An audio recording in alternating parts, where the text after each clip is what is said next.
Olá, pessoal, tudo bem com vocês? Eu sou o André e é um prazer ter vocês aqui nesse momento, nos assistindo e a você também, que está aí nos acompanhando no YouTube ou no seu podcast.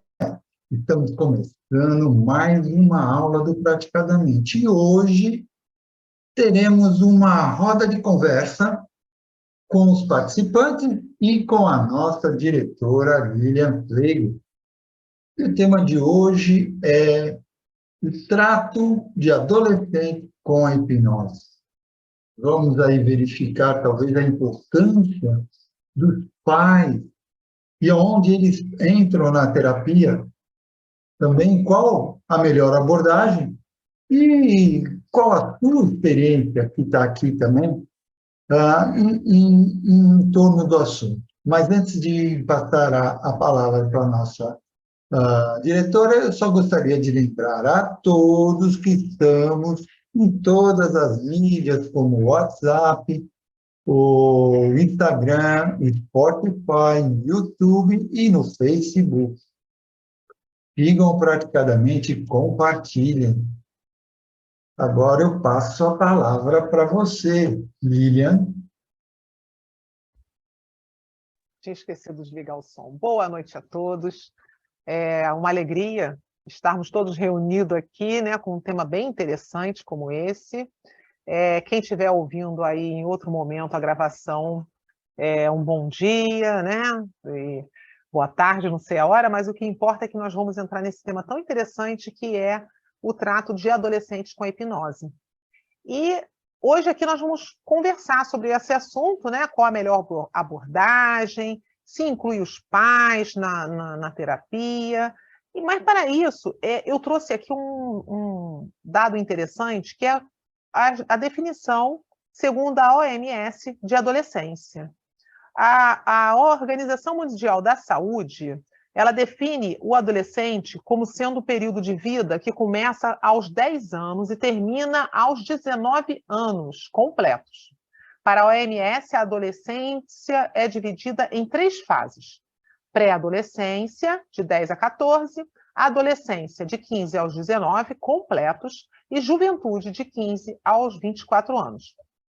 No Brasil, o Estatuto da Criança e Adolescência, ele fala da faixa etária de 12 até 18 anos de idade completos, sendo referência desde 1990 para a criação de programas e direitos da população, né? Então, eu trouxe esses dados aqui porque eu achei interessante que nós falamos muito de adolescente e temos também a puberdade, que também as pessoas confundem um pouco, né? Porque, afinal de contas, a puberdade é a fase inicial da adolescência, que ela é caracterizada pelas transformações físicas e biológicas no corpo dos meninos e das meninas, né? E durante a puberdade, a idade, nesse caso da puberdade, ela é entre 10 e 13 anos para as meninas e 12 e 14 anos para os meninos, né? Quando ocorre o desenvolvimento, inclusive, dos órgãos sexuais, né? Então, eles ficam aí preparados para a reprodução.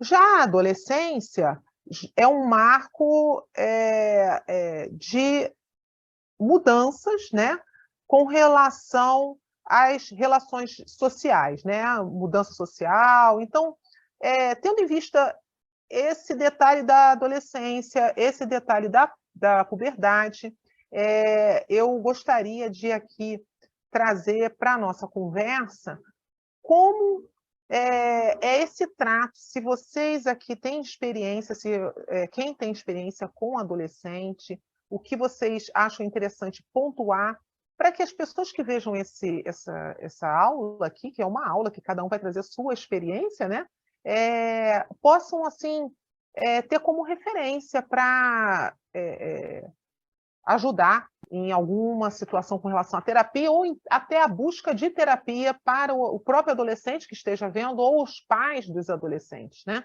Então, eu gostaria de saber se alguém gostaria de começar, se ninguém se habilitar, eu já tenho até uma pessoa que eu vou chamar aí para o assunto. essa pessoa já começou a falar em off aqui, e nós cortamos, falando, fica quietinho, que você vai falar, que é a parte que é bem conflitante dos adolescentes, que é a parte sexual, segundo a teoria de Reich. E nós temos aqui o nosso querido Irmo Neto, que ele tem um foco em relação a isso, estuda muito com relação ao Reich, e ele estava trazendo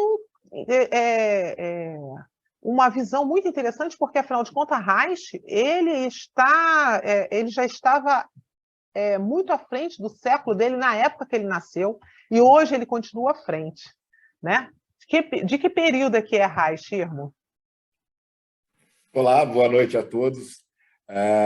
Reich, ele começa a estudar psicanálise, se eu não me engano, em 1919, 18, né?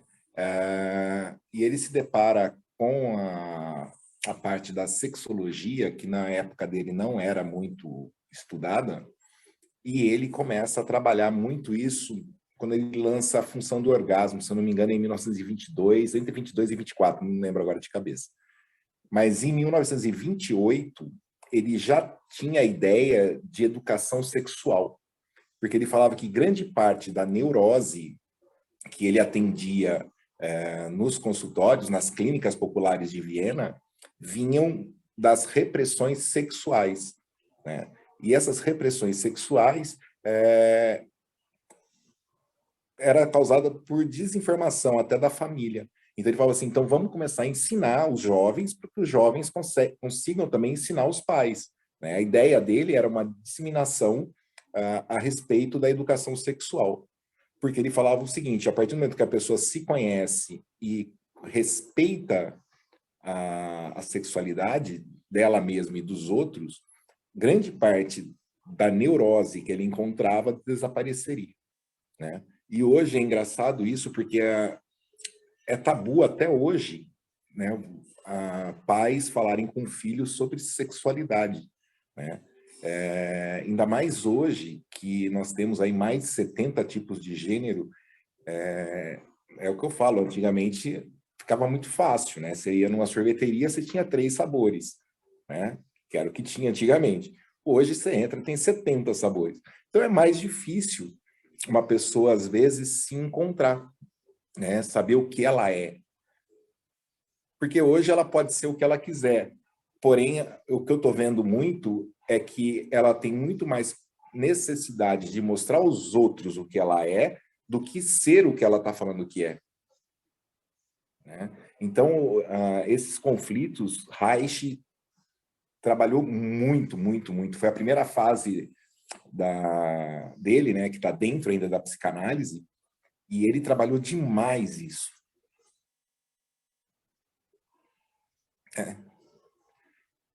Inclusive, não sei, eu não consigo entrar agora, mas tem um texto dele, de 1930, entre 30 e 34, que é exatamente focado na adolescência.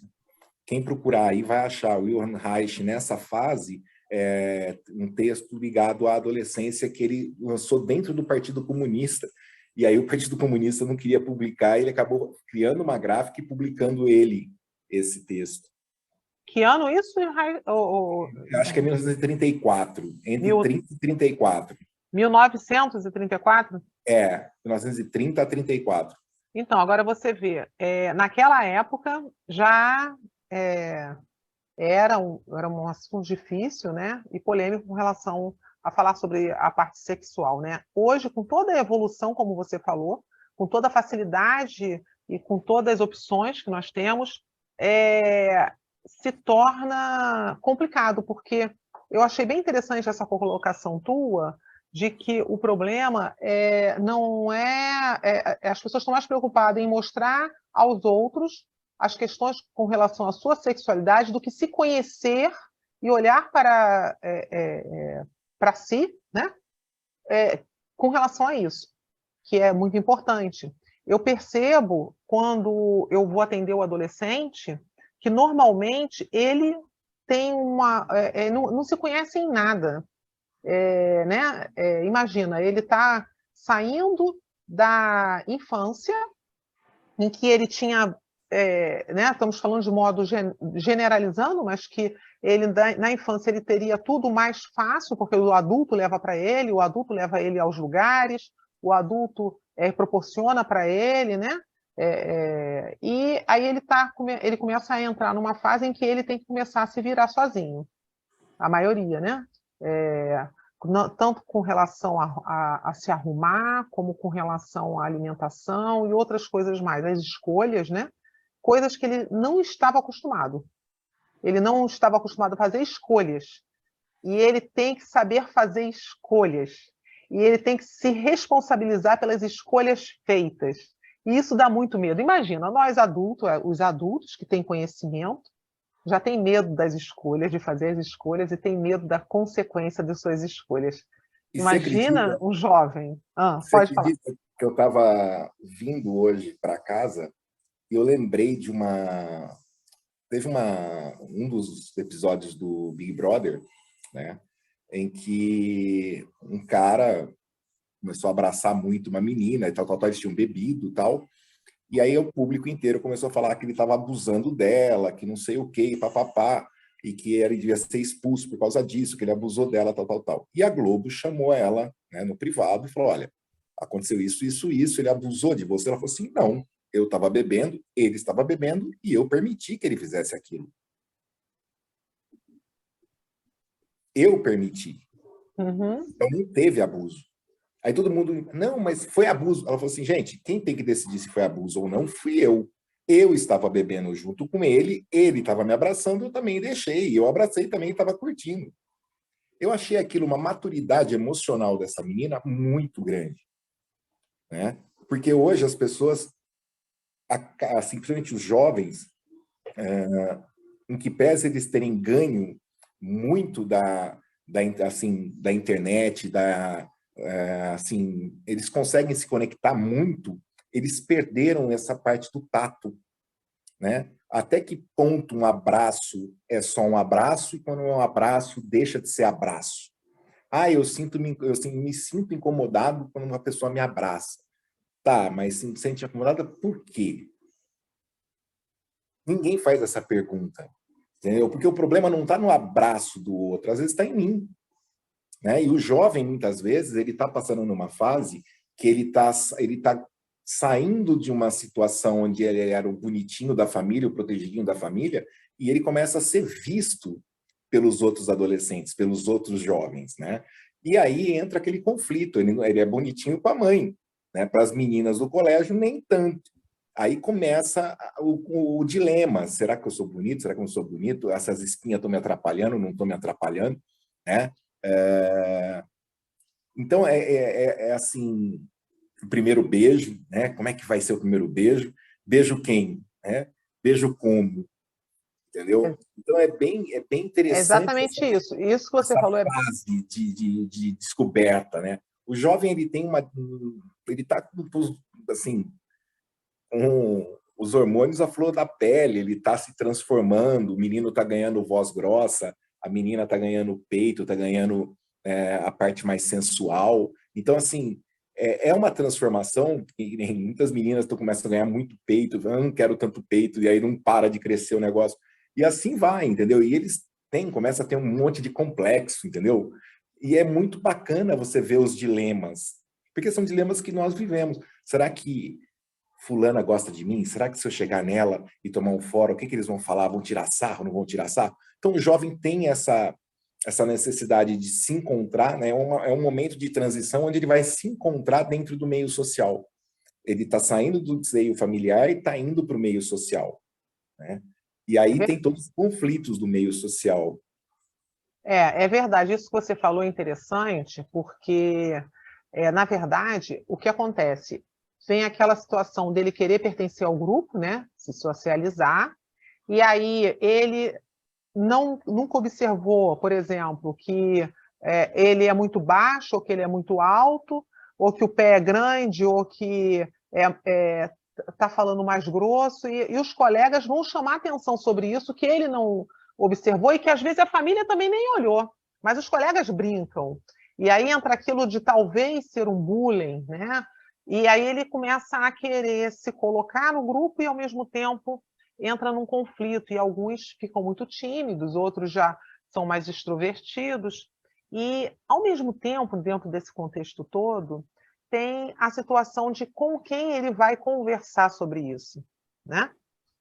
Muitas vezes o pai e a mãe não têm condição de estar conversando, porque tem que trabalhar, tem que trazer o sustento para casa, tem que dar atenção a uma série de coisas, e não dá aquela atenção, talvez, que o adolescente gostaria de ter, né? De quando ele era menor e que as pessoas, de repente, estavam mais perto, mais junto. Agora você sabe, vai lá, se vira. Então, ele se sente, às vezes, abandonado, né? Se sente e sem saber com quem falar. E aí, às vezes, devido a isso, ele pode fazer alguma escolha não desejada, que vai ter uma situação aí não desejada, porque ele, para querer pertencer, ele pode querer fazer, de repente, uma opção de roupa, que depois ele vai dizer que não era essa, uma opção de sexual, que de repente vai ver que não era essa. É uma idade realmente que é bem conflitante, né? Nós já vemos adultos com esses conflitos. Imagina nessa fase em que ele está saindo da infância, está nesse conflito, né? Que E tem... Gaiassa trata muito bem essa parte quando ele fala do menino machão, né? Ele fala que o menino, quando ele está nessa fase dos 12 aos 14 anos, ele começa a andar junto com os outros meninos. E os outros meninos começam a pregar o que é ser macho, né? Então, ser macho é isso, ser macho é aquilo, homem que é homem é assim, e tal, e tal, e tal.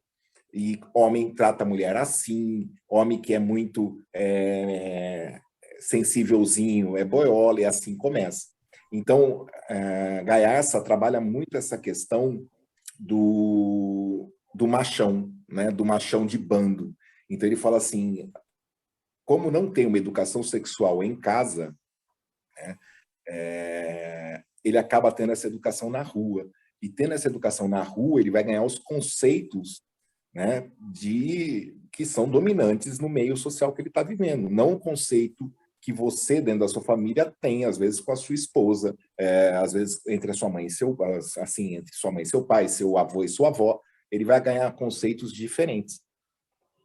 Então, essa abertura que a gente está tendo hoje para essa live é muito legal, porque vale a pena eles entenderem que tem, sim, outras maneiras, tem outros jeitos de ser homem, né, ou de ser mulher. Isso leva o conflito para dentro de casa, porque na rua vai aprender que é de um jeito, aí o pai e a mãe vai dizer que é de outro, e aí começam os conflitos, né? E os pais muitas vezes não sabem, não reconhecem o filho, não é possível, não foi a educação que eu dei, e ele está reagindo assim, né?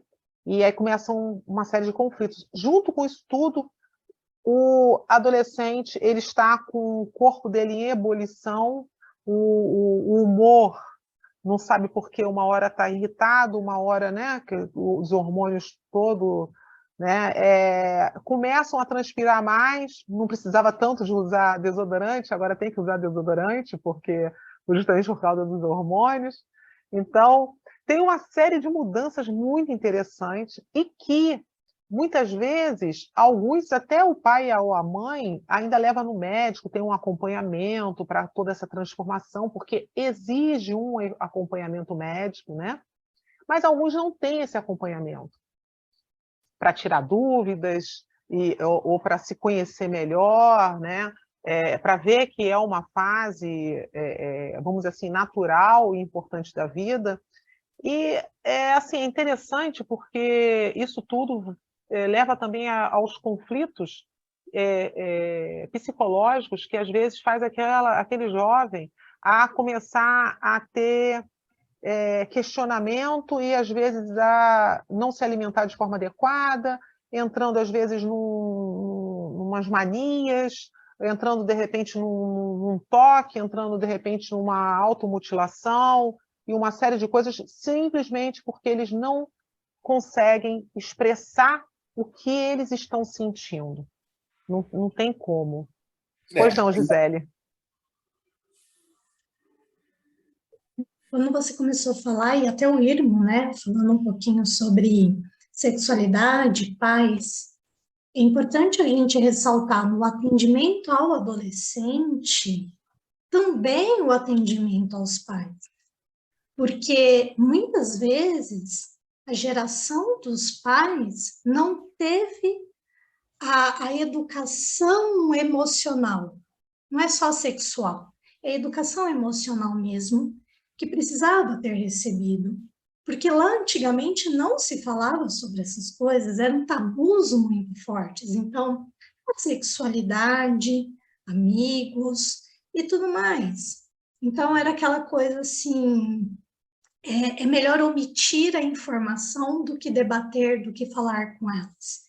Então, hoje, quando eu atendo adolescente, muitas vezes eu percebo, eu não estou atendendo apenas um adolescente, eu estou atendendo pais que têm suas feridas emocionais ali, que elas estão sangrando, gritando, precisando de ajuda, e o acolhimento começa nesses pais, né, para que eles também agora possam ter uma virada de chave, né, porque também é uma geração, e é mais ou menos aqui a nossa geração, que hoje tem filhos adolescentes, né, que está sangrando, que está precisando também ser olhado, como ainda crianças feridas mesmo, né, então, tudo isso que vocês vêm falando, olhar o pai e a mãe. Elaine.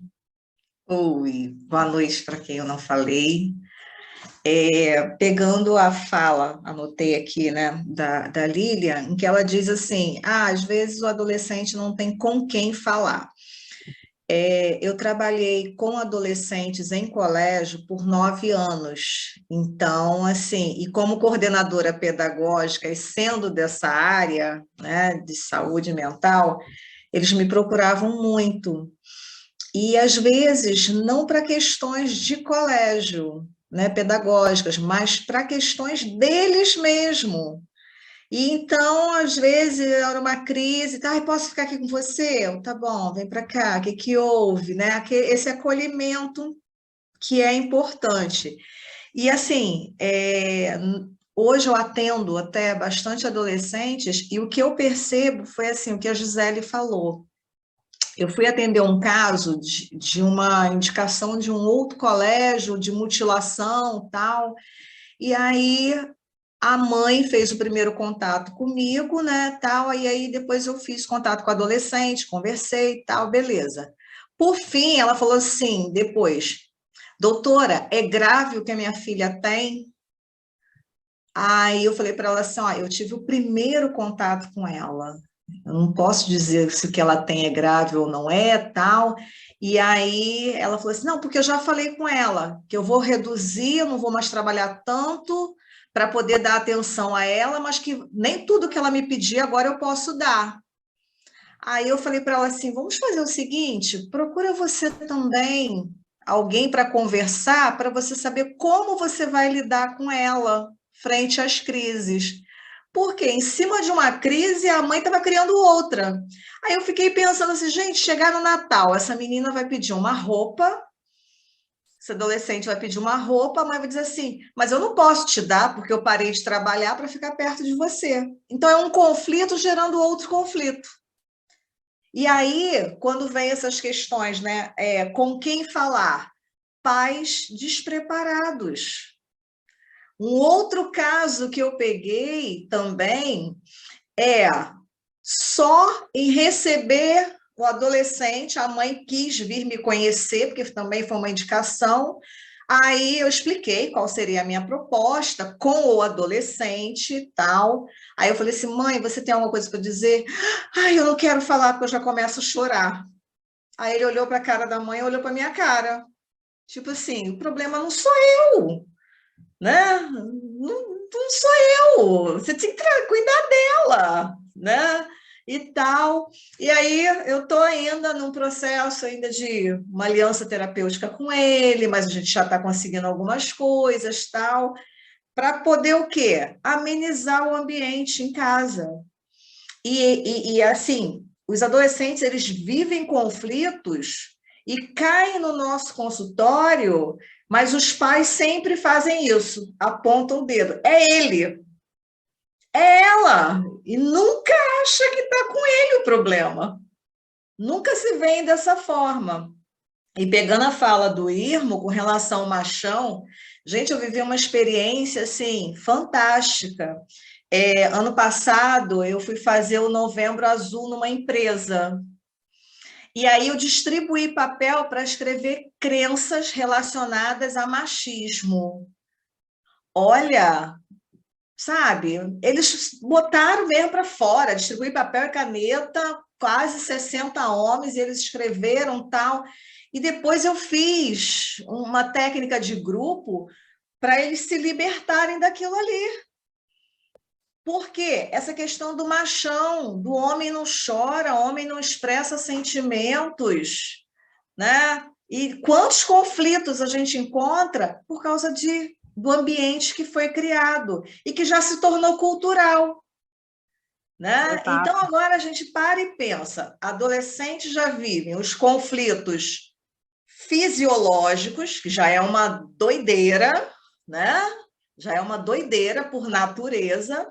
Aí vive os conflitos do pai e da mãe, vive os conflitos do que eu sou adolescente, eu sou grande, eu sou pequeno, porque o ambiente que ele vive fica assim, posso ir na rua e voltar meia-noite? Não, você é criança.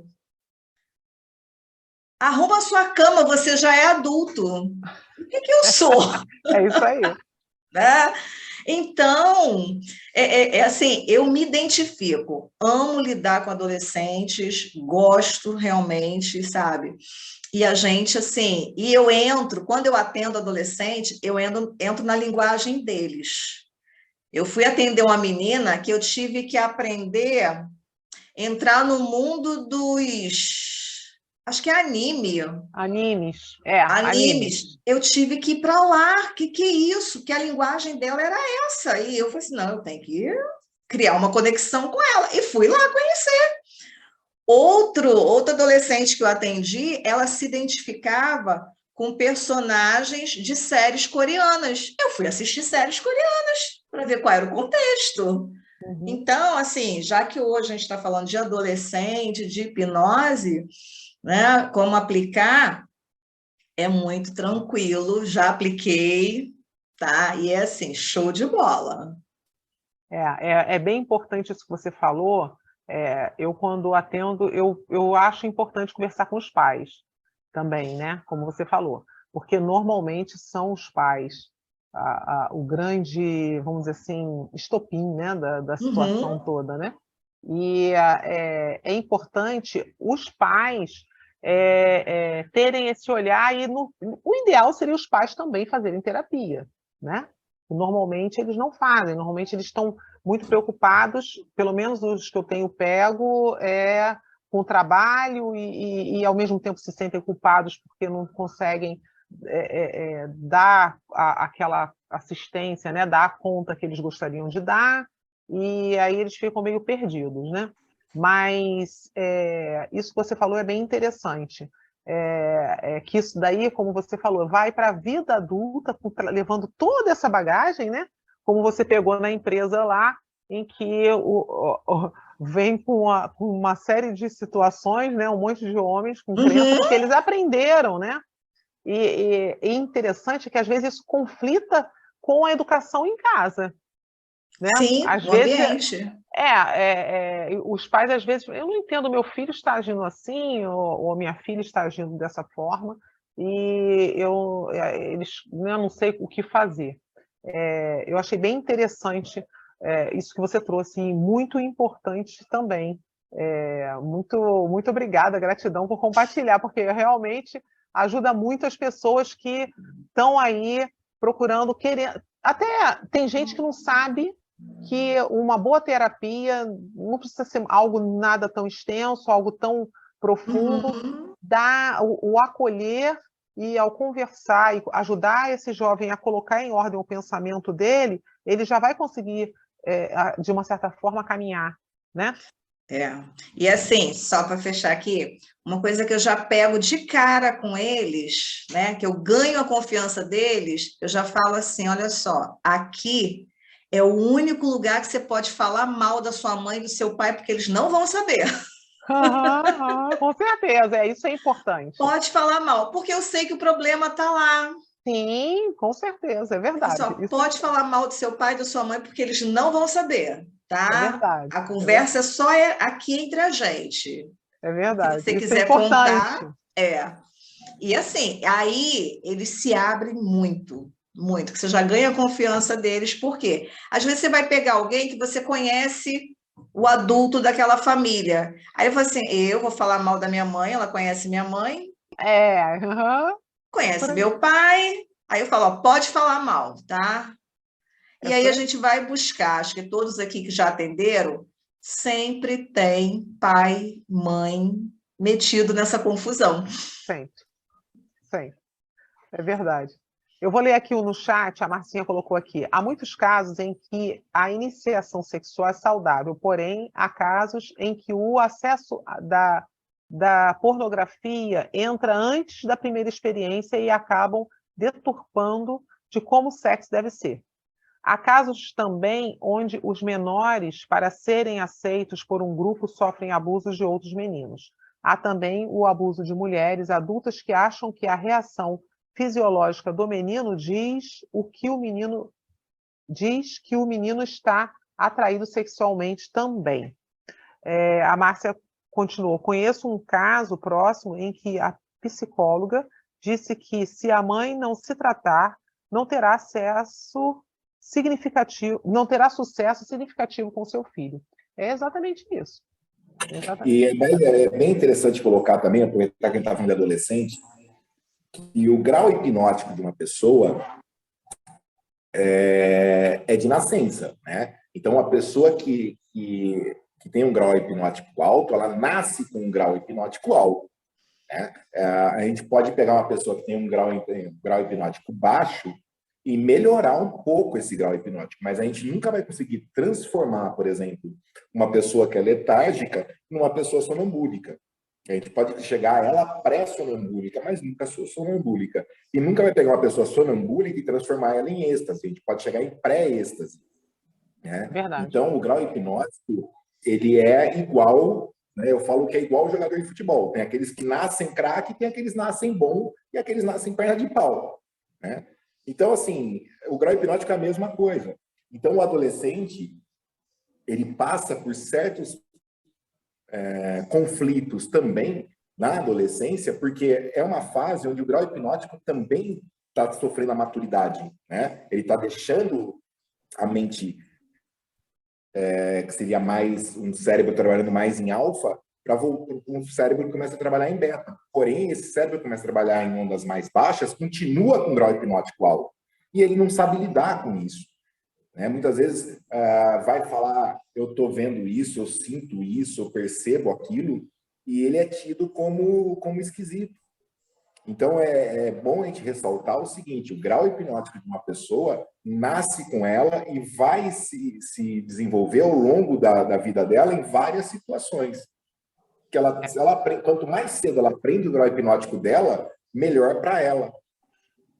É verdade. Agora, eu já peguei também pais que não gostam, têm medo do uso da hipnose, né? E aí, no caso, eu já faço uma terapia, no caso, com a hipnose conversacional, né? Não propriamente fazendo a indução, toda aquela, né? Faço algo mais assim, suave, vamos dizer assim, né? Mas que funciona igual, né? Porque ainda tem isso também, você tem que ver qual a proposta daquela pessoa que chega até você, que ela quer, que ela imagina, né? A gente lida com pessoas com várias crenças diferentes, e é como a Elaine falou, a gente tem que ver qual é o mundo da pessoa, do jovem ou do adulto, e trabalhar dentro daquilo, né? É por isso que a gente acaba tendo que estudar sempre, né? A gente tem que estar sempre se atualizando dentro dessas possibilidades, né? Para ter sucesso. Eu, particularmente, dependendo do caso, eu utilizo floral, eu tenho vários recursos terapêuticos de acordo com a necessidade do cliente, né? A Marcinha colocou aqui, uma vez que um menor é tratado, qual a comunicação do terapeuta com os pais? E no caso de identificação de mau caratismo, manipulação, psicopatia, como trazer essa informação aos pais e responsáveis? Bem, eu sempre oriento a ida ao médico, né?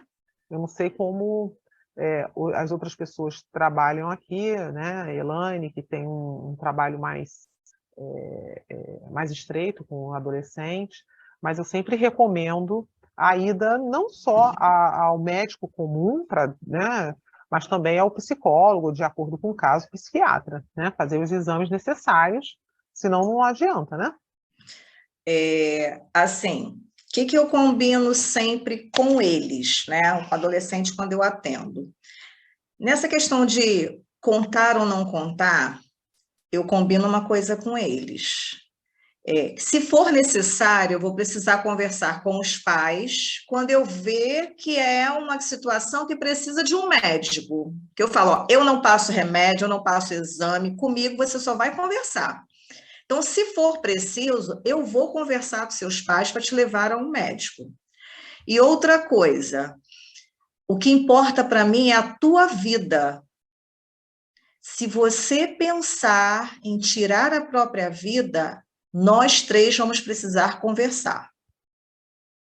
Então, eu já deixo isso claro para eles. Por quê? Como é que a gente fala para um adolescente, né? Aqui é segredo, ele faz uma tentativa de suicídio e os pais trabalham fora e não sabem, mas ele chega para a gente e conta. Então, são acordos que eu faço com eles. O que colocar a tua vida em risco, a gente precisa conversar a três. Uhum. E se precisar, eu vou te indicar, vou conversar com seus pais para você procurar um médico que não está mais na minha alçada. E aí, conduz.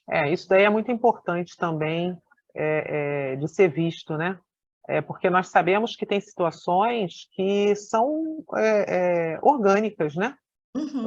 Então, nós fazemos a terapia, porém, tem situações que são orgânicas. E se essa situação for orgânica, o ideal é fazer exame, constatar, necessário, toma o remédio necessário, e nós podemos continuar fazendo o tratamento e deixar a pessoa com uma vida equilibrada e feliz, né? Uhum. Mas, para isso, a pessoa tem que estar aberta ao processo, né? Ao tratamento. Eu estou lembrando que o André levantou a mão e o André ficou quietinho, não levantou mais a mão, abaixou, não vai falar nada não, André? Na verdade, era provocação, né? Provocar para pensar. Porque tratar o adolescente por tratar, cada um vai ter um jeito de tratar. Mas dentro do assunto da sexualidade, do ambiente onde o adolescente se encontra, eu acho que... Eu acho não. A maneira como eu penso é que hoje não é mais como era na nossa fase. Não é mais brincar na rua, não é mais passar. O ambiente é outro, a tecnologia é outra, a quantidade de informação é outra. E enquanto os pais estão trabalhando, eles não têm noção que podem, que são capazes. Eu acho que dentro desse processo todo, falta ação, né? Você não pode sair na rua porque tem violência, pode ser roubado, existe uma bolha, então o lugar está faltando alimento e as coisas estão passando essa explosão junto com os hormônios. É um meio social e eu acho justo o adolescente em si ter depressão, ter uma série de coisas da qual ele precisa ser tratado, que os adultos não entendem. É que esse assunto ficou lá atrás, então eu fiquei meio despreocupado. O assunto está na crista, assim, opa, né? Mas a gente estava conversando sobre sexualidade, como é. Você vai ter, sei lá, 70 e quantos, irmão? 72 tipos de gênero humano, alguma coisa assim. Aí É, você vai ter GBTL, QIA+, anômalos disso, daquilo. E é o que a Elaine falou, é mais um acolhimento, né? Então, se a gente olhar hoje, numa perspectiva de alguém que nunca teve nesse mundo, está tendo a primeira vez, e que tem na sala uma televisão, que se você espremer sangra, tem uma enxurrada de informação. As nossas redes sociais que nós estamos usando para o bem, para o adolescente nem sempre. Ele vai entrar numa escola, ele vai matar professor, ele vai matar aluno, os pais não vão saber, as coisas vão acontecer, e a gente precisa lidar com o novo. É tudo novo para todo mundo novo, de novo. Né? isso que você falou é importante. Hoje nós estamos num momento diferente da nossa época, né? Com muita informação, com muito acesso e facilidade de aprender e fazer coisas boas e coisas que não são boas, né? E aí, como você falou em provocação, vamos provocar mais um pouquinho, né? E a gravidez na adolescência, né? Eu peguei uma anotação que eu achei importante.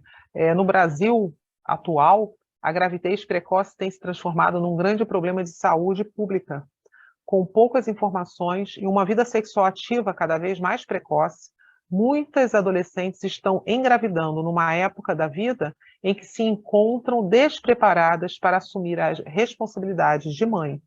Ao se tornarem mães, essas adolescentes acabam deixando de lado uma importante fase do desenvolvimento. Então, ainda tem esse detalhe aí muito importante, que é a gravidez precoce, né? Como lidar com isso, né? Eu, particularmente, não cheguei a atender adolescente com essa situação, mas eu sei da importância da informação e da importância da organização da mente das pessoas envolvidas no assunto, né? E que é um fato realmente, né? Porque eles realmente estão tudo muito fácil, porém nessa hora os pais ficam mais perdidos ainda, né? Eu não sei se alguém já teve alguma experiência assim? Então, o grande problema não é nem só os pais ficarem perdidos, que nem hoje, uma adolescente fica grávida. Eu atendi, por exemplo, uma pessoa que era bissexual, né?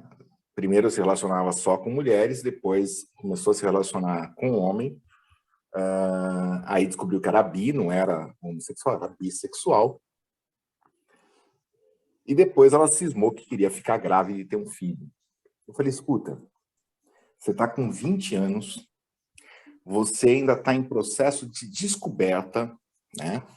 Você não tem uma faculdade, você não tem um emprego fixo. Por que você vai querer ter filho agora? Se estrutura primeiro, papapá, papapá. A mãe dela é psicóloga. 2 anos depois, ela me liga falando, olha, eu tô grávida, não sei o quê. Falei, ó, que legal. E, né, quem é o pai? Não sei. Oh, meu Deus. Eu falei, e você tá com alguém? Não, tô num relacionamento aberto com uma pessoa e tô saindo também com uma menina. Então, assim, hoje, ela tá com uma filhinha de 2 anos e qual a estrutura que essa filhinha tá recebendo? Ah, esse é que é o detalhe, né? Entendeu? Porque as pessoas, quando você começa a estudar, por exemplo, as fases do desenvolvimento de Reich, você descobre, se você for estudar o processo de mielinização, né, que hoje, graças a Deus, já tem neurocientista comprovando a mielinização e processo de mielinização, tá? Então, esse último livro que eu estou lendo, que é O Tempo no Corpo, mostra os últimos avanços da neurociência comprovando o que Reich falava, né? E aí o que acontece? Se você não, por exemplo, ouvido absoluto você só vai adquirir até 1 ano e meio de idade, 2 anos. Depois disso, fica mais difícil. E depois dos 6 anos, aí é praticamente impossível você ter ouvido absoluto, né? Não estou falando que você não vai ter um ouvido aguçado, vai, mas não o ouvido absoluto, né? Que é aquele que tocou uma nota lá na orquestra, você sabe qual instrumento foi que tocou a nota errada. Esse ouvido, ele tem um período de formação. Passou desse período, acabou. E várias fases de desenvolvimento, nós temos isso. Esses períodos que ou forma ali, ou fica prejudicado pro resto da vida. Né? Então, quando você pega uma adolescente que está grávido, o que ela sabe a respeito disso? O quanto ela vai ter de informação a respeito disso? O quanto ela vai estar preocupada em buscar? E depois que ela tem esse filho, ela vê as amigas saindo para balada e ela, né? São coisas que ela não percebe que é para a vida inteira. Filho é uma tarefa para a vida inteira. Ela não tem essa ideia do que é uma vida inteira. E aí, para piorar a situação, essa criança acaba sendo cuidada pela avó. Então, pula já uma geração. Que nem se fosse cuidado pela mãe, você estaria muito próximo uma geração da outra. Agora, a avó são 2 gerações atrasadas. Né? Como é que você vai falar de telefone celular com uma pessoa que não quer mais saber mexer nisso? E ela vai ver uma criança mexendo nisso. E ela não sabe ensinar. Ela não sabe aula online. Para ela, no tempo dela, era diferente. E ela vai começar a retrucar. Então, assim, eu estou pegando muitas pessoas com esse tipo de problema. Conflito de geração, né, Irmão? Só que pulou uma, entendeu? A mãe entregou para a avó cuidar. Então, a avó cuidou da mãe e cuidou da neta da mesma forma que ela cuidou a mãe, que ferrou, entendeu? É uma coisa interessante isso que você está trazendo, porque ela é uma pessoa que não tem maturidade, a falta de maturidade dela vai impulsionando uma avalanche de situações, né? E, no final das contas, fica realmente muito complicado. Agora, quando essa pessoa chega para a gente, é uma coisa que a gente tem que analisar o contexto dela. Por mais que a gente queira orientar, como você orientou a menina, você vê, ela seguiu o que ela quis, né? A orientação você deu, mas ela seguiu o que ela quis. Então, a gente faz a nossa parte de dar orientação, não quer dizer que a pessoa vai fazer, né? Agora, a Marcinha colocou uma coisa interessante aqui no chat. A hipnose pode ser útil no caso dos adolescentes que são antissociais, daqueles que ficam só no quarto, lidando com o teclado e o mundo virtual como sua realidade? Que ela está perguntando, né? E a hipersexualização das crianças deixam mais vulneráveis à situação assim?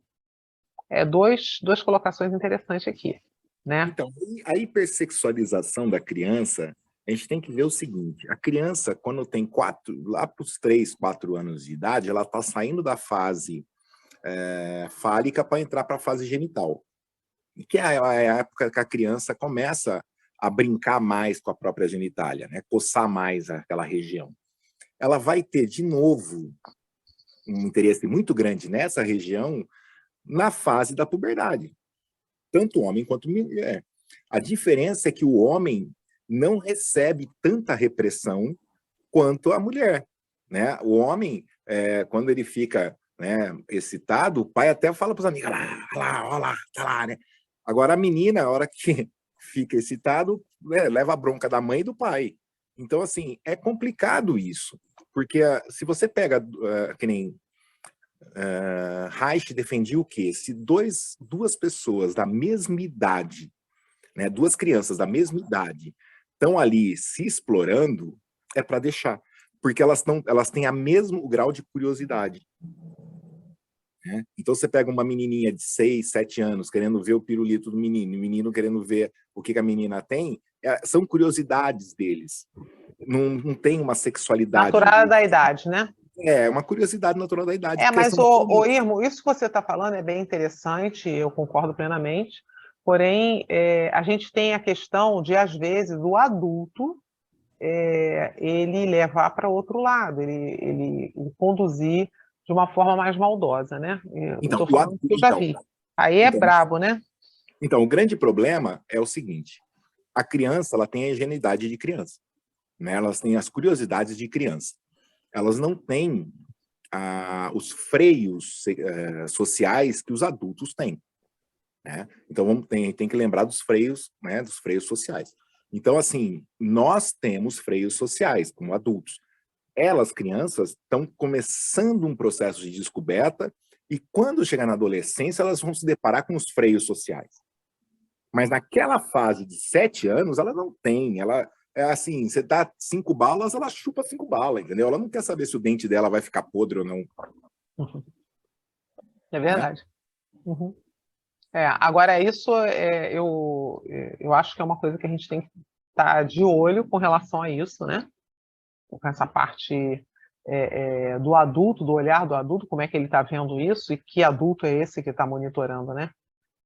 É bem importante. Agora, com relação a essa parte que a Marcinha falou, né? Da hipnose ser útil no caso dos adolescentes antissociais, né? Na verdade, e aqueles que ficam só no quarto, né? Na verdade, o que acontece? Pela minha experiência, no caso, esse adolescente, quando ele fica nesse contexto, ele está necessitando de fazer uma atividade fora, né? Ele está precisando fazer alguma atividade, ou um esporte, fazer alguma coisa assim, fora de ficar só dentro do quarto, né? O negócio é saber se o meio que ele está tem condição de ajudá-lo a frequentar um grupo de esporte ou alguma outra atividade para ele poder sair de ficar só no quarto, né? Normalmente esses adolescentes que ficam assim é porque eles não estão tendo alguém para estimulá-lo a sair daquela situação. Pelo menos é isso que eu tenho percebido, né? São adolescentes que não têm esse estímulo, né? É igual a criança quando é muito pequena, o que está acontecendo agora? A criança é muito pequenininha, ela é agitada, eu dou um celular na mão dela, ela fica quietinha. Só que você está tolhindo o crescimento cognitivo dela, porque ela, muito nova, já está com o celular na mão. Então, é complicado isso, né? Aí o adolescente também, deixa ele jogando lá no quarto, pelo menos não está me apurrinhando, eu não tenho que pensar, não tenho que... É meio cômodo, né? Na verdade, esses adolescentes no quarto é cômodo, dependendo do contexto familiar, né? Eu não sei se vocês têm alguma experiência com relação a isso, mas essa é a minha percepção que eu tenho notado, né, por aí, né? Com relação à pergunta da Marcinha, com relação à hipnose, Antônio Carreiro fala que todo transe é terapêutico, né? Então, assim, a hipnose, até hoje eu não descobri para que a hipnose não é boa. Ela é boa para qualquer pessoa que esteja a fim de buscar um autoconhecimento, de ver o que tem dentro, acessar o que tem dentro para lidar fora, né? Então, esse é o maior ponto de benefício da hipnose, é trazer do inconsciente para o consciente material para ser trabalhado, tá?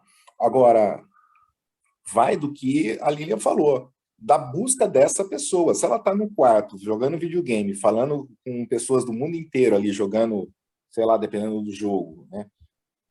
Para ela tá conectada. É uma conexão virtual, mas ela está conectada. Ela não quer saber de outra realidade. Aquilo virou uma realidade para ela. Não é uma realidade real, é uma realidade virtual. Mas para ela é uma realidade, que ela tem o grupo dela, ela tem a galera dela de jogo, e ela passa horas ali, como a gente passava horas brincando na rua. Hoje ela passa horas, né, com um fone de ouvido falando com os amigos que estão jogando online. É verdade, é verdade. Inclusive, a Marcinha colocou uma coisa aqui interessante. O adolescente, geralmente, tem muitos problemas com pressão, frustração, autoridade, a comunicação fica agressiva, monossilábica. Como fazer essa comunicação com ele? Na verdade, o que acontece? Nós temos aí uma situação que são todos os hormônios, toda uma parte, vamos dizer assim, que está acontecendo no corpo dele, que ele não sabe lidar com isso. Temos a falta de orientação e experiência em lidar com qualquer problema, a lidar com escolha, a pessoa pergunta, né? Ele saber responder, como é que ele vai responder algo que ele não sabe, que ele não experienciou, né? Que ele não viu? Ele só sabe virtualmente, né? E quando ele não agrada, ele vai lá e desliga, ele aperta o botão e desliga. E como lidar com isso, se você não pode apertar, na realidade lá, não pode apertar o botão e a pessoa sumir da tua frente, né? Então, é complicado, né? Com relação à autoridade, à frustração, tudo isso aí que você colocou, no mundo virtual é muito mais fácil, né? Há de convir que no mundo virtual é mais fácil. Eu vou lá e desligo, não estou afim, mando uma mensagem e pronto. Agora, isso daí, trazer isso aí para o dia a dia, por isso que é muito mais fácil ficar no quarto. É mais fácil ficar trancado, né? Porque não tem que interagir, né? Quando você vai para fora, aí fica monossilábico, porque não sabe falar, não tem resposta imediata. Porque normalmente o que faz? Consulta lá, corrige lá na hora de responder, né? É muito mais fácil do que você responder assim na lata. O que Não foi só te isso, perguntar. existe também uma linguagem, né, a linguagem não verbal, que é a linguagem que você usa quando você está falando com alguém, né, que seria o que causa a empatia, né? Falar com um sorriso, não um sorriso falso, mas um sorriso verdadeiro, falar com um olhar, com atenção, olhar para o olho da pessoa com interesse, esse interesse ser demonstrado na sobrancelha. Então, assim, a postura mesmo, né, da musculatura, tudo isso, no mundo virtual, não precisa ser desenvolvido. Agora, no mundo real, sim. Então, se você não tem esse trato da linguagem não verbal, como é que você se comunica? Porque só verbalmente eu vou estar olhando o seu corpo e ele não está batendo com o que você está falando. Então, gera uma falta de comunicação e uma comunicação precária entre eles. Por isso que vira monossilábico, porque o corpo não sabe reagir a mais nada. É verdade. O corpo não sabe reagir, ele não aprendeu a lidar com aquela expressão, né? Não sabe ler, na verdade, aquela expressão, né? Ele olha e não sabe ler, aí ele não sabe o que ele responde, né? E acaba caindo nessa situação que você falou. É bem interessante. É muito diferente da época em que nós não tínhamos a rede social com facilidade e que você tinha que interagir com pessoas, inclusive de idades diferentes, jeitos diferentes. E hoje você nota, pelo menos eu vejo alguns jovens aí que eles têm até medo, né? Eles ficam assim com medo de interagir mesmo, com medo de ir em certos lugares, medo às vezes de andar na rua, de certas situações, porque não sabem como agir. A verdade é essa, não sabem como agir. Então, na verdade, esse medo está ligado exatamente a essa linguagem não verbal. Porque quando eu estou sozinho no meu quarto, eu posso até falar alguma coisa e fazer cara feia. Você não está vendo a minha cara. Uhum. Entendeu? Agora, quando eu estou na rua e falo alguma coisa, você está vendo a minha cara. E nem sempre a minha expressão está batendo com o que eu estou falando, só que eu não estou percebendo isso. Que é o que Gaersa fala muito. Não é o que você fala, é como você fala. O que você está refletindo do que você está falando e como você está falando aquilo, né? E é muito interessante essa questão do como, porque a gente não percebe, a gente não se olha no espelho. E muitas vezes você acha que você está falando de um jeito e a pessoa está interpretando de outro, mas você fala, mas por quê? Porque às vezes você está com uma dor desgraçada e o seu rosto você está com cara de bravo. Só que você não está percebendo aquilo. Você acha que você está disfarçando a dor, só que no seu semblante está um semblante de bravo. Então parece que você está falando de forma agressiva e você não está.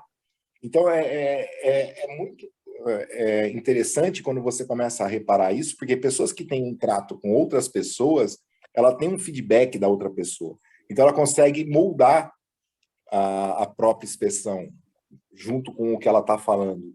Ela tem um feedback. Agora, se você não tem esse feedback, você não vai moldar isso. Então, vai ficar cada vez mais deficitário para você interagir depois em grupo, por exemplo, porque o grupo está todo olhando para a tua cara. É verdade. No Eu grupo, acho que então, hoje em dia é muito mais difícil isso daí, porque é que nem se fala, está tendo uma nova geração, e não acho também que isso é 100%. Eu acho que são poucos também que sofrem disso daí, não são todos, porque também ainda continua tendo uma grande maioria que sai, que começam a trabalhar até mais cedo também. Então, quer dizer, eu não acho que é a maioria, mas eu acho que esse problema gera muito, que nem o William estava comentando, de quando você só conversa virtualmente, quando você chega no presencial, a coisa complica, né?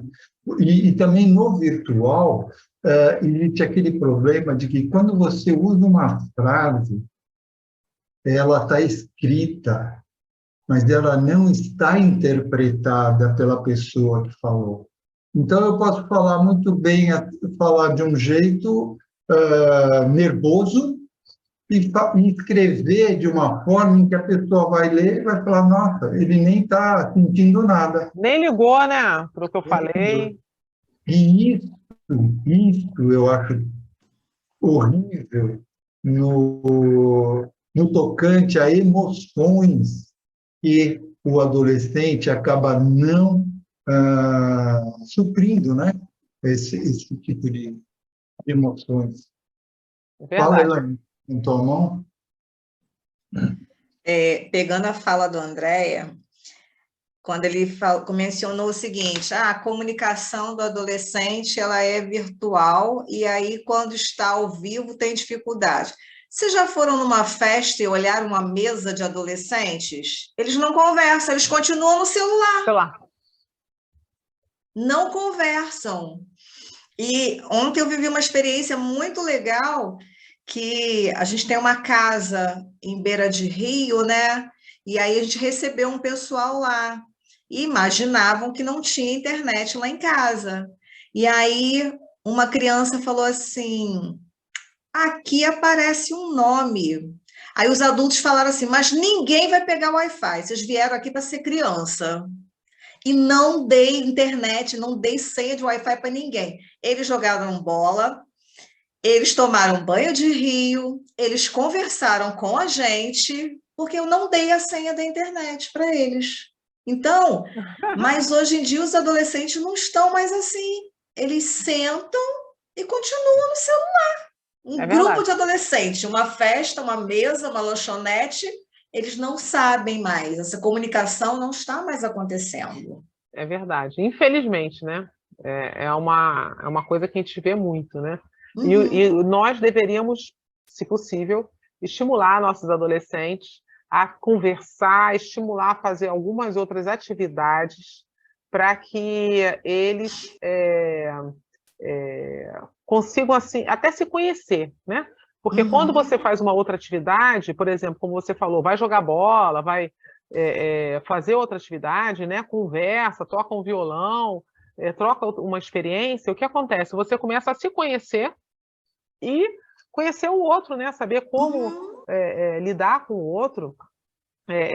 Então, assim, é bem importante isso, né?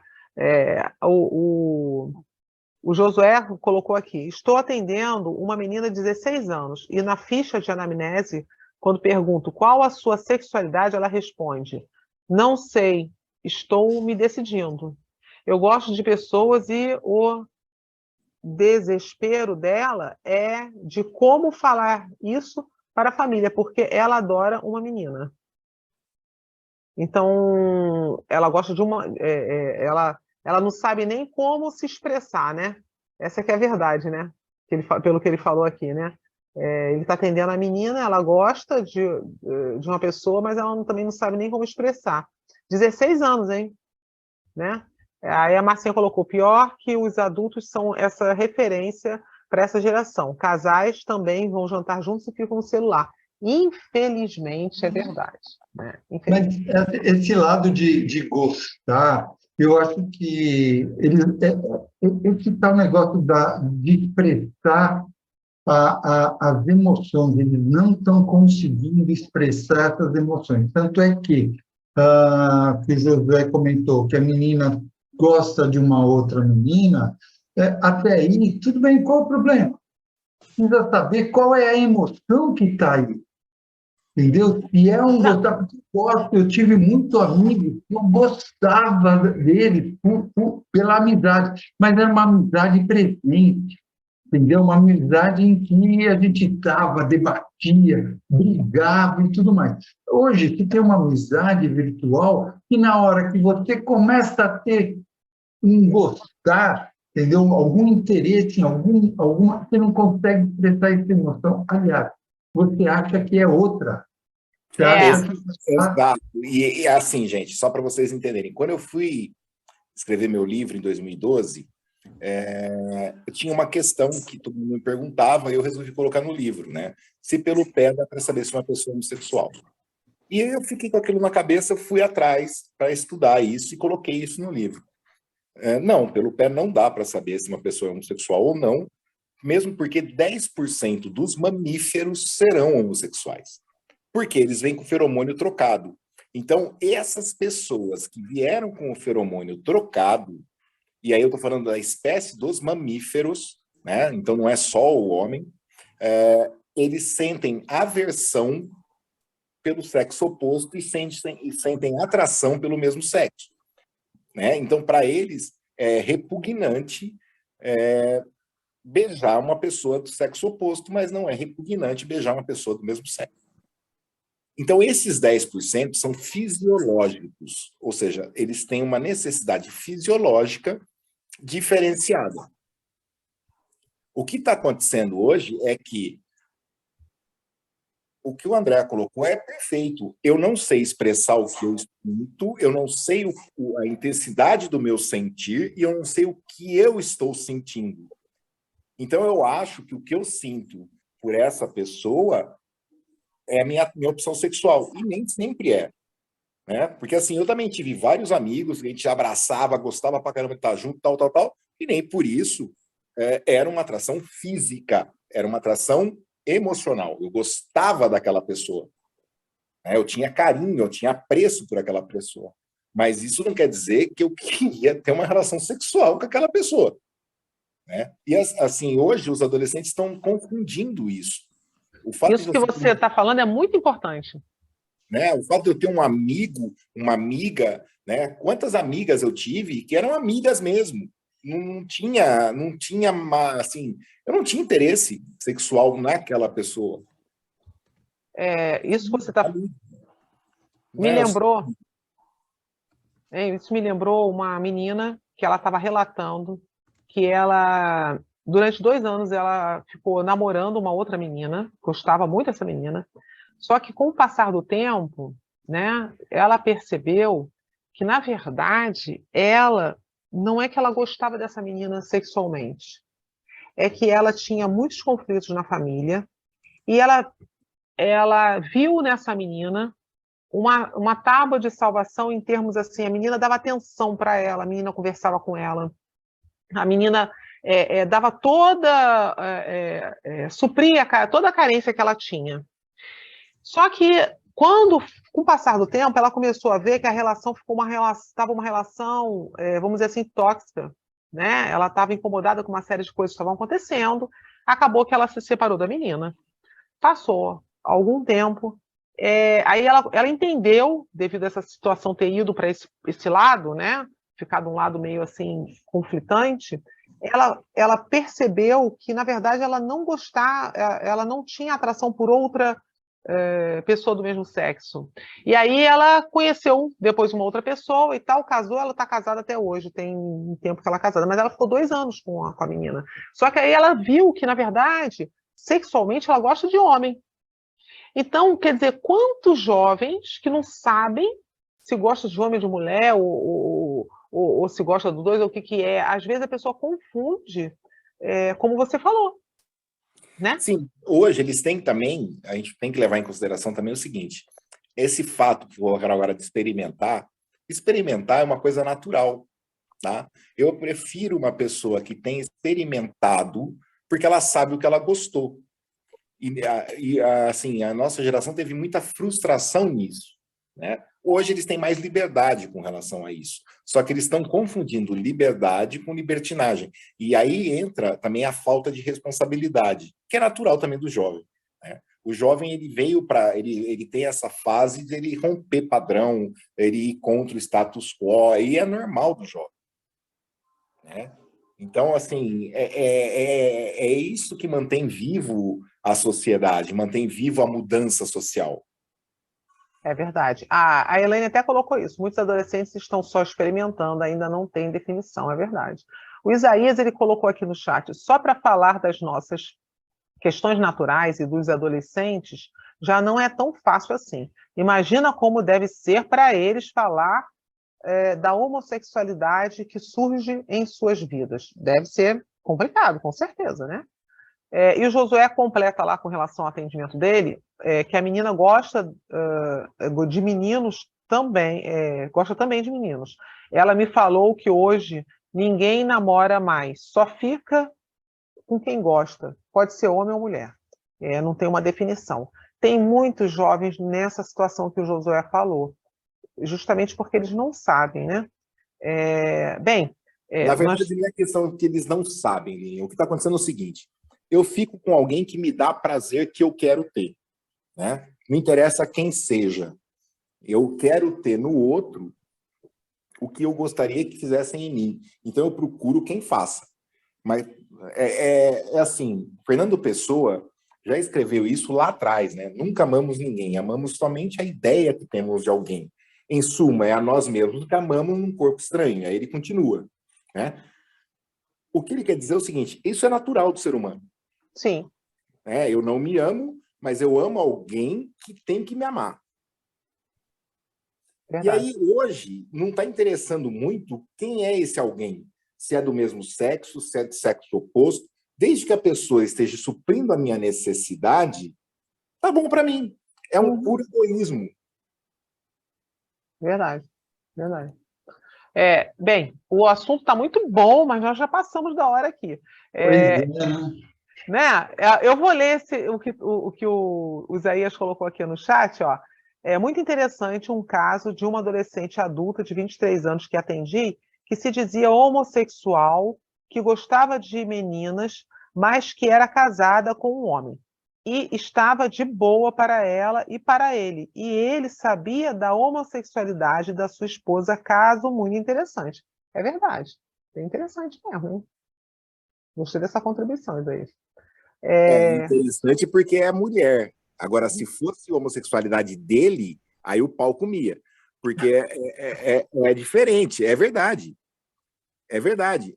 Hoje, o sonho de qualquer homem, né, é ter duas mulheres. Agora, uma mulher ter dois homens já começa a ficar difícil. É verdade. É um tema realmente interessante. Gente, o assunto está muito bom, mas a gente vai continuar falando em off, porque já é o caso do machismo. É isso aí, Isaías, machismo. E voltamos no machismo, né? Assim, esse tema é muito interessante e eu gostaria de lembrar a todos que tanto o adolescente ele pode procurar terapeuta para ajudá-lo com relação a essas questões que nós abordamos aqui, que qualquer um de nós terapeutas aqui, ou outro terapeuta, né, pode ajudar a pessoa a se conhecer melhor com relação às suas questões sexuais e outras questões mais, né? E também os pais. Os pais, de repente, eles podem tanto trazer a terapia para os filhos como para eles mesmos. Se eles fazem uma boa terapia, já ajuda em muito ao filho, né? Pelo menos é o que eu tenho percebido. Alguém gostaria de contribuir com mais alguma coisa antes da gente encerrar, fazer algum comentário? Está todo mundo tranquilo? Se não tiverem, eu vou até contribuir com o seguinte. Para todos que estão assistindo, não que estão aqui na live agora com a gente, mas que estão assistindo e que devem perguntar alguma coisa a respeito do que a gente conversou aqui, eu vou deixar na descrição dessa live todas as redes sociais das pessoas que participaram aqui. Se você tiver vontade de fazer alguma pergunta a algum desses que estavam aqui na live, vai lá na descrição e faça a pergunta. Ou, se quiser, pode deixar a pergunta aqui embaixo também, junto das nossas descrições, tá? É isso aí. Coloco a rede social de todos aí, que vocês viram aí. São todos terapeutas que podem ser procurados, tanto para responder as perguntas, como até para atender, né? Isso aí. Então, pessoal, a gente aqui estão encerrando mais uma aula sensacional. Espero que vocês tenham gostado. O papo foi bastante interessante. Essa roda de conversa evoluiu bastante e chegamos num tema agora no final que, se fosse deixar, a gente ia rodar a noite André, toda. deixa eu te interromper só um instante. A Marcinha colocou uma coisa bem importante. O adolescente pode ser atendido sem a aprovação de um adulto responsável? Não, ele tem que ter um adulto responsável, tá? Então, se tiver algum adolescente assistindo, nós precisamos de um adulto responsável para o atendimento. Não que esse adulto vai saber de tudo, não que esse adulto vai participar, mas ele ter ciência de que você está sendo atendido por um terapeuta. Pode finalizar, André. Desculpa ter interrompido. Não, sem dúvida, foi bem colocado. Então, lembrando a todos que entram e sigam o nosso Instagram do Praticadamente, que vocês vão receber aí todos os comunicados das nossas próximas lives que vamos ter por aí, tá? Em nome de nossa equipe, diretores e gestores do Praticadamente, o nosso imenso agradecimento a todos que participaram aqui, presentes, e também a todos vocês que estão aí nos assistindo, tá? E a você que também está aí nos assistindo no Spotify, e você que está nos assistindo no YouTube, dê o seu like e colabore para o canal do Praticadamente Crescer. Isso vai fazer com que mais e mais pessoas tenham essas informações. Então, vamos nos despedindo e a gente se encontra na nossa próxima roda de conversa do Praticadamente. Até lá, pessoal!